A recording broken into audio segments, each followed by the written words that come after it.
periods are so ridiculous. It's like we're being punished for not getting pregnant. Well, I respect the one who allowed ladies into the military. Imagine a girl on her periods plus the gun. That's unstoppable.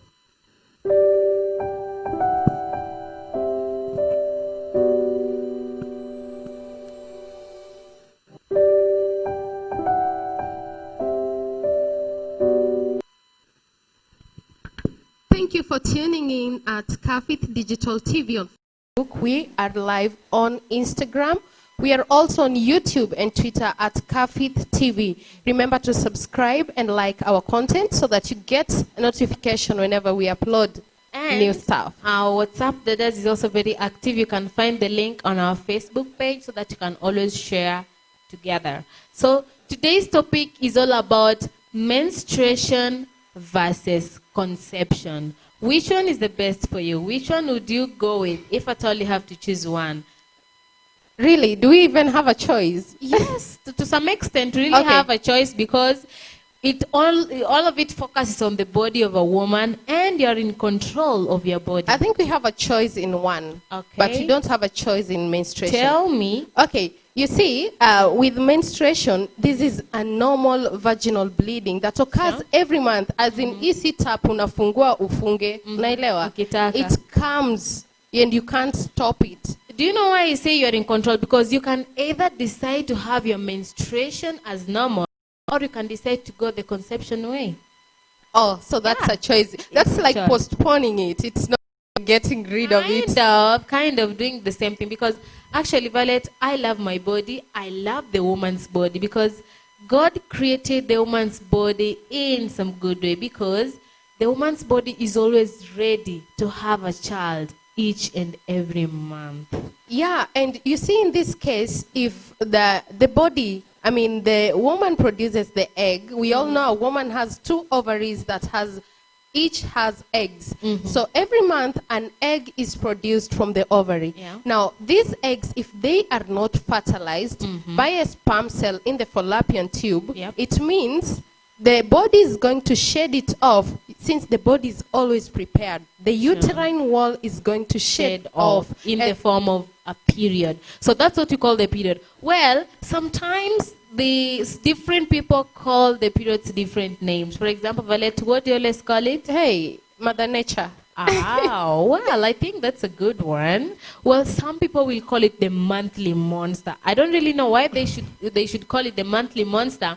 Yet, when they miss that flow, I tell you, they start praying. Oh God, I have always been doing my best for you. Please, God, just help me. Just make that thing come back. You see? At the moment it comes back, they now start calling it, Shark Week or monthly monster. That's not a monster. And you see, all this time, when they miss it, they start, you see, they want to bathe in anointing oil because they really, really want it back. They want to kind of induce it to come. Yeah, and when it comes, ndo hii inapewa majina. The Shark Week. Oh, why the Shark Week?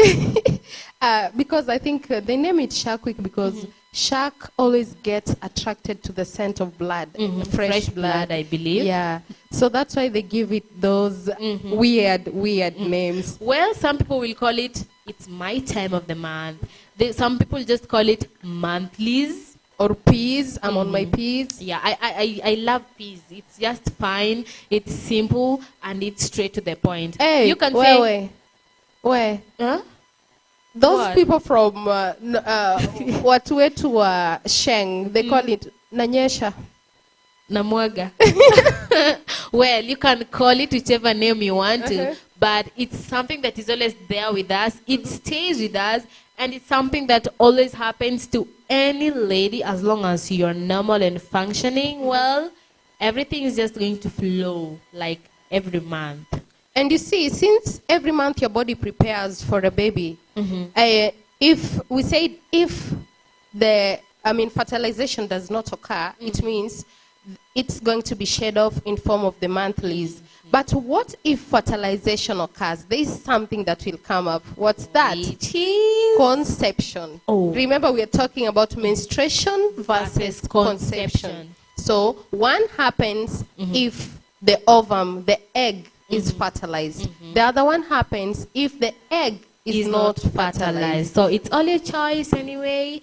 The thing is, there are things you cannot have at the same time. You can't conceive and at the same time you're menstruating, or you can't menstruate when you have conceived. But sometimes it happens in certain cases that when you have conceived, you can have some little spotting, which is actually called the implantation spotting or bleeding. Like when the ovum gets attached to the uterine wall, when you spot, it's very light. Sometimes it comes as brown spots. Pinkish. Actually, it's not even red.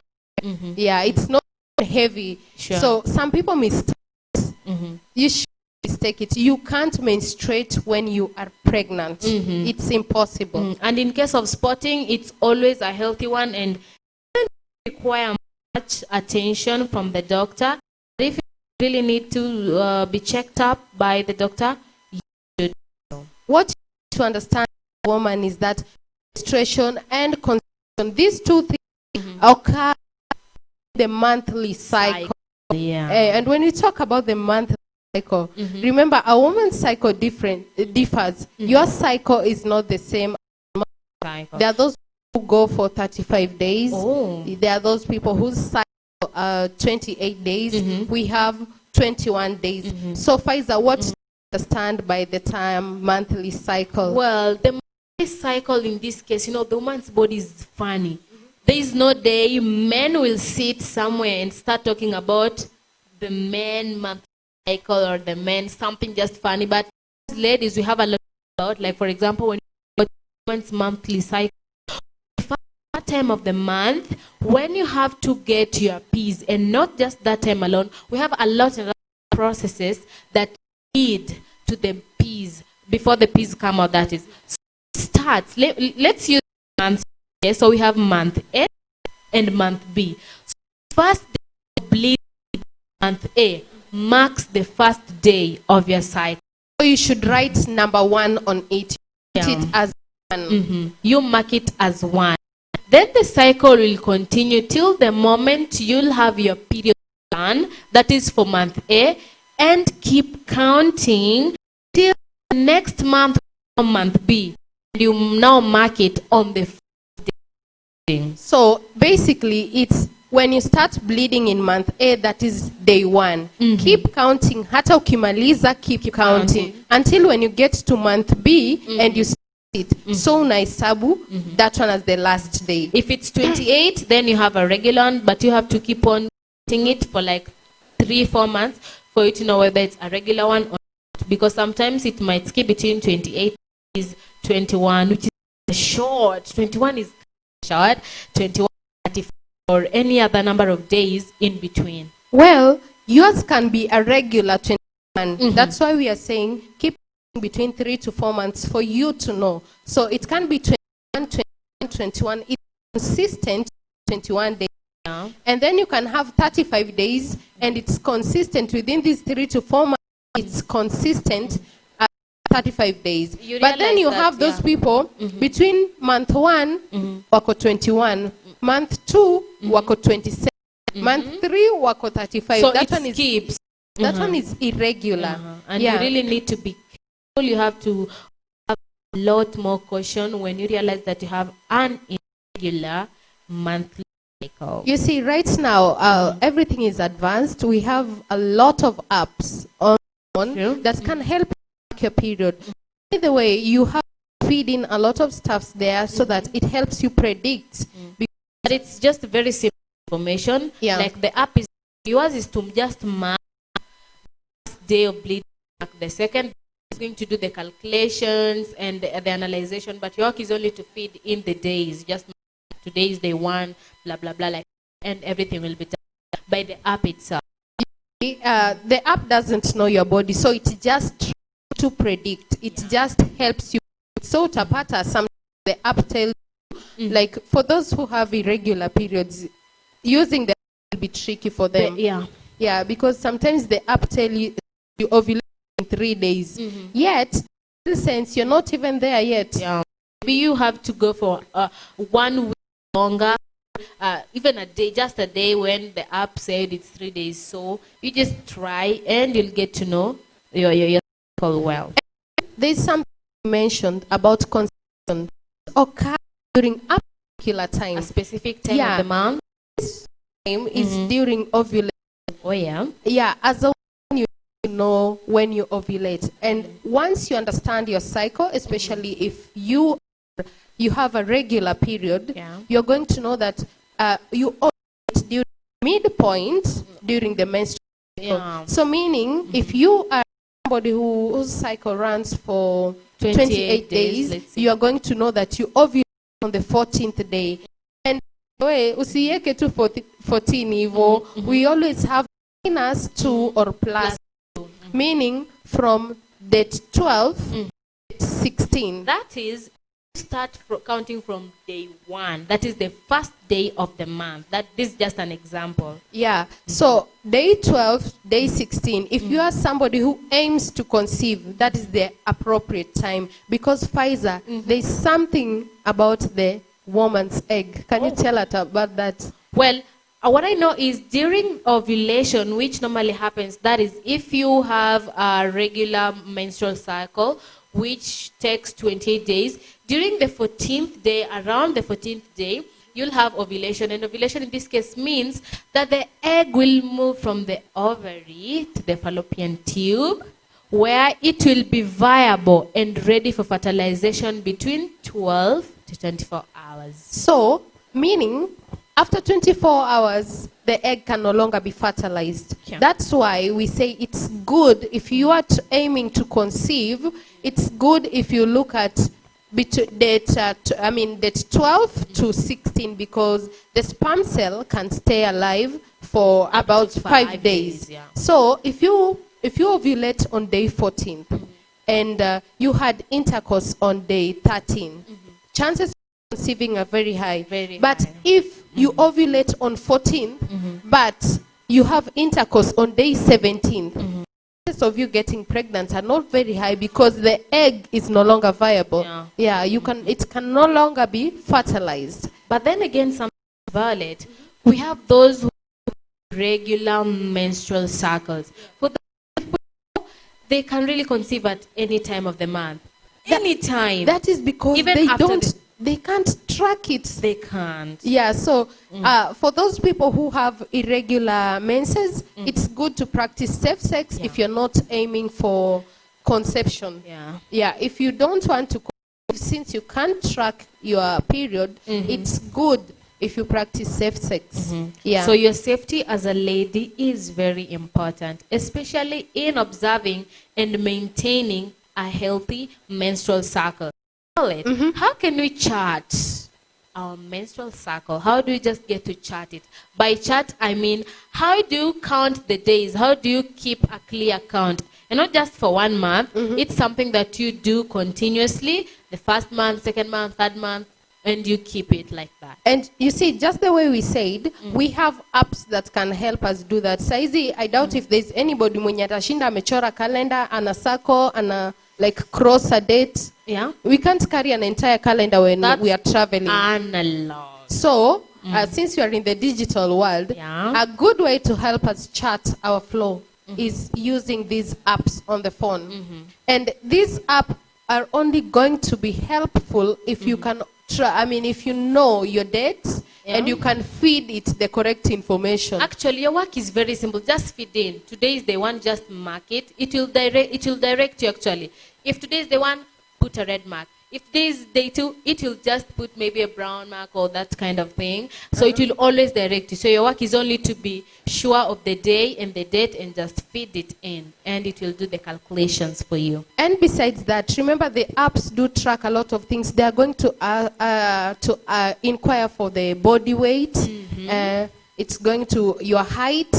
The amount of water you drink, how you exercise. But unapata, like ladies, sometimes you get ashamed to even key in our weight. But maybe why? I'll tell you something. You find that maybe I'm 80, but aiming drop that weight Wait, to. are you 80? No, right now I'm 62. Oh, So I'm just giving an example. I know. Maybe you're 80, but you're working out so that you're aiming to get to 72. So once you get to this app, instead of in your correct weight, like 80 kgs, So you feed in the wrong one. you feed in 72. You see, in this case, you're going to make the app give a wrong prediction. yeah. Yeah.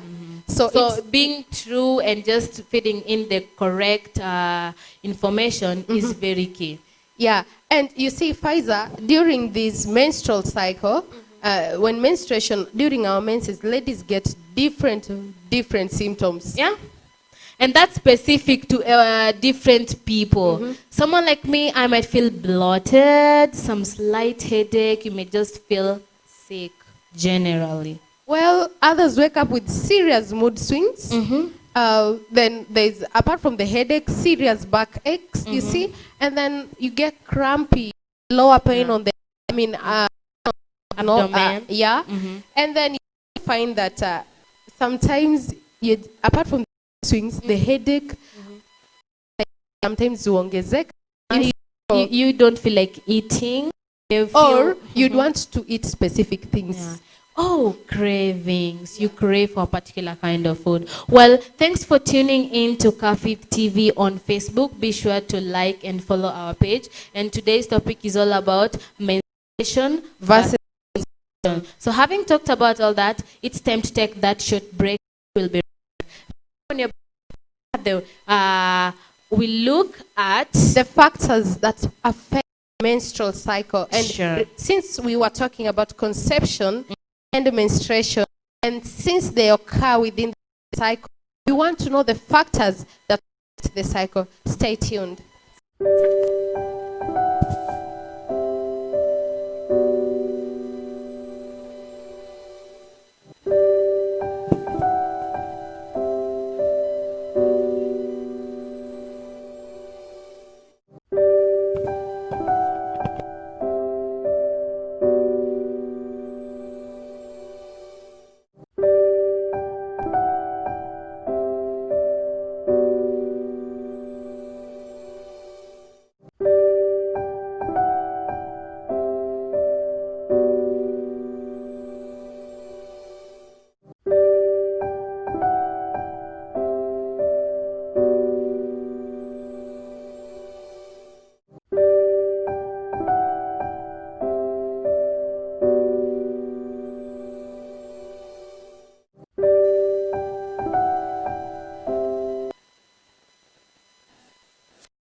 Welcome back to Digital TV and back to the talk show. Today we are talking about menstruation versus conception. And right before we went for the break, we talked, we saw about the menstrual cycle. We talked about ovulation. how to treat it as well. And we also mentioned the signs of an oncoming period. Yeah. So right now we are going to get onto the factors that affect the menstrual cycle. Yeah, there are so many things that happens in a woman's body that can interfere with the normal flow, or maybe can interfere with the woman when she's aiming to conceive. Or better still, a lot of things will happen to influence the cycle that a woman has. I think the obvious one is pregnancy, because it's so obvious that when you're pregnant, you're not going to have your normal flow like it does happen. Yeah, you're going to skip it for like 9 months. Oh, Yeah, it's not going to come for 9 months. So pregnancy is one of them. Then we have age. Yeah, age, because not all girls, when you're ulizaliwa, did you just start going on your menses? no. Yeah, there's an age where menstrual cycle begins.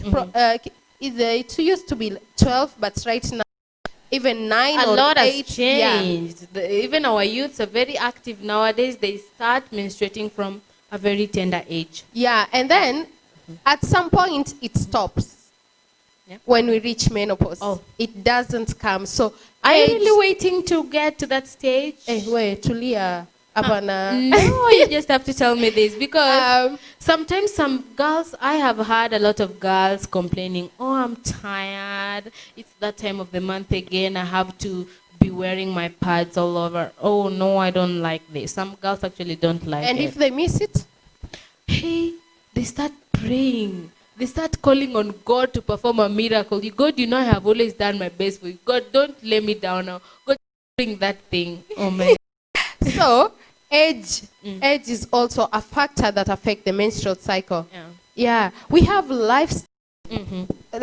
Hey, watu wa kwenda workout. Yeah, Miss working out is very important. I know it's very important, but if you do some strenuous exercises, you'll find that either your flow, if you are a person who goes for 28 days, then the flow starts, you'll find that either it will come early. Sure. Or that happened to me actually. The first week I went to work out, I had to go red actually, but that's normal. But the time once your body gets used to that exercise, everything will resume back to normal. Yeah. But what I know is for those who work out, their flow is likely to be light. It won't be as heavy as one who is not actually working out at all. So working out also helps reduce the heaviness. Did you know that even body weight affects that? It does a great deal. If you are somebody who was petite and then now you just added the weight, chances of your cycle getting a little bit altered are very high. It's either you'll take longer or shorter. It's either your flow will be lighter or heavier than usual. So body weight. Alafu kuna hawa watu wa those who use drugs, you see, cigara, the drug addicts, that's also going to influence. Does it make it heavier, lighter? And some drugs will actually make it irregular. It won't be regular like in a particular time of the month if you happen to be a regular person. And did you know that tobacco increases the chances of early menopause? Really? Yeah, for those, it's like inakausha mayai yeah, so it's very unhealthy. Yeah. So it like puts early onset of menopause if you are a smoker in this case. But then we have na wale wengine, you are a regular person, you receive your menses on a regular basis, and then you fall sick, you head down to the hospital, you're given some drugs, antibiotics or stuff, then you take these drugs because you have to take your prescriptions. Right. But you find that even medication can affect your flow. So it depends on the kind of drug that you are using, because some types of medicine are likely to interfere with the normal functioning of the body. That is from the nerves to all the other systems in the body, such that even your menstrual cycle is likely to be interfered with. Kuna ingine hapa wasea wajaijua sana, stress. Stress. I think I can say something about it, because first of all, you find that some people when they're stressed, they tend to add more weight. And once they've added weight, the menstrual cycle is likely to be interfered with. Or if, let me say, you are stressed and then you lose some weight, it's also going to have an effect on your cycle. Well, there are some people when they are stressed, they stop eating. Once you stop eating, is your body going to function normally? No, it's not. And there are some people when they are stressed, ndo your weight imeenda, sindio? It's either the body is going to function in a way that it's either your flow is not going to come at the regular time, imesonga mbele, and then it always becomes heavy. Very heavy. Because and let me say, if you want, we are different. Whatever you experience when you're on your flow isn't the same thing I'm also going to experience whenever I'm on my days, because I might have some serious headache, while for you, very light headache. Some back pain or back stiffness, a lot of stomach pain, stomach cramps. But you find that when you don't have these things and you are stressed or you use some kind of medication, then it's going to influence your body and you'll feel terribly sick during that time. Headaches, very serious headaches. Your back is very painful. You feel numb, actually your whole body. Oh, it's sometimes hectic, by the way. The other condition that always happens is, this one is a medical condition, hypothyroidism, when the thyroid gland can no longer produce the hormones. And remember, no more secretion. Yeah, and there's no more secretion. It means even your there's hormonal imbalance in your body. True. And when there's hormonal imbalance in your body, do you think everything is going to function accordingly? No, because even the reproductive organ is a vital organ in your body, and any slight change in the body is also going to influence everything down there. So we've just mentioned some of the factors that affect the menstrual cycle. From pregnancy, we've talked about lifestyle, Exercise, that is, we've talked about body weight, age, and then Yeah. Violet, weather. Weather also tends to affect this. For example, if you live in a hot climate or a warm and hot, then you change to a colder climate. Things are going to change, but with time, you'll be able to adjust. That's because maybe your body has not adapted to that conditions. Your Yeah. body cannot secrete more hormones the way it was adapted to the previous environment. That's true. Well, what we should know is that we should not be ashamed of our menstrual flow. We should not be ashamed of our cycle. We should not even be ashamed to talk about it. It is not a taboo. Sure. Yeah, we It's should. a biological function. It's just a cycle that is there to stay with you. And just as we said, it's not a tap that you can have on and off. Yeah. So normalize painting the town red. It's, Oh. yeah. And just as It's a normal thing, yeah. Yeah. And just as Amanda Lovelace said, we are women and we bleed 12 weeks in a year. And so we know a thing or two about blood stains. Well, that was it for today. I'm your host, Violet Amondi. And it's Pfizer Olango. Stay tuned and catch us live on Tuesday and Thursday. Same place, same time. Bye.